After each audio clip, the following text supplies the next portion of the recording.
अनिल त्रिगुनाय साहब, लेकिन यहां पर तो खतरा इससे भी ज्यादा बढ़ गया है। अभी तक तो हम ये सोच रहे थे कि अमेरिकी हथियार जो अमेरिकी फौज वहां से छोड़ के जाएगी तालिबान के कब्जे में आ जाएगा। यहां तो ये इनपुट मिल रहा है कि पाकिस्तान के रास्ते और आईएसआईएस खुरासान का जो मॉड्यूल वहां पर मौजूद है उसके हाथ लग रहे हैं हथियार।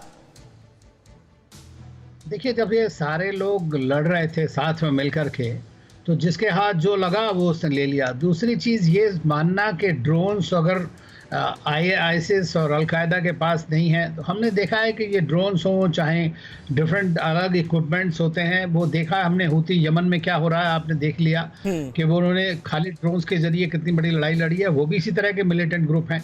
तो ये तो उनके हाथ में आना ही था। लेकिन जहां आपने एक पहला सवाल ये पूछा था कि क्या गलती करिए, मुझे नहीं लगता, क्योंकि अगर 2 साल से आप तालिबान के साथ बात कर रहे हैं, आप आज भी उनको एक कहते हैं कि वो एक रिस्पॉन्सिबिलिटी दिखा रहे हैं और शायद वो टेक ओवर करने के लिए आपने उनको प्रिपेयर किया है, तो भले ही आपने वो इक्विपमेंट अफगान आर्मी के लिए छोड़ा हो जो उसको ना इस्तेमाल कर पाई ना उसको प्रोटेक्ट कर पाई, खुद ही सरेंडर कर दिया, तो उनका ये भी हो सकता है कि तालिबान जो रूल करेगी उनके पास रहेगा। तो मेरा मानना यह है कि ये सब चीज़ जो है, भले ही उनकी टाइमलाइंस चेंज हो गई क्योंकि उनकी इंटेलिजेंस ही गलत थी। 3 से 6 महीने की जब बात उनके जनरल्स कर रहे थे, तो इससे पता लगता है कि उनका प्लान बिल्कुल टाइम से नहीं हुआ, तो ये तो बड़ा नॉर्मल है।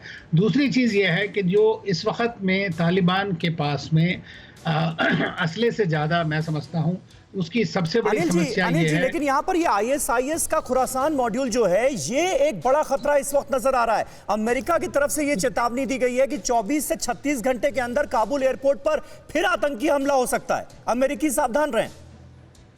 नहीं, बिल्कुल हो सकता है और ये बात तो इनको पता है। और तालिबान के जहां तक मैं समझता हूं, जैसा आपको पता है कि सीआईए के डायरेक्टर भी आए थे, उसके बाद से तालिबान ने खुद ये इंफॉर्मेशन शेयर करी है।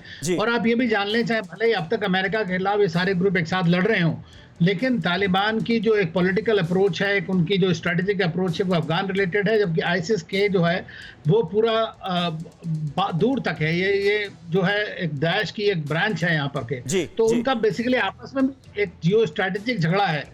अड़ी सोमवार से शुक्रवार शाम 6 बजे सिर्फ TV9 भारतवर्ष पर।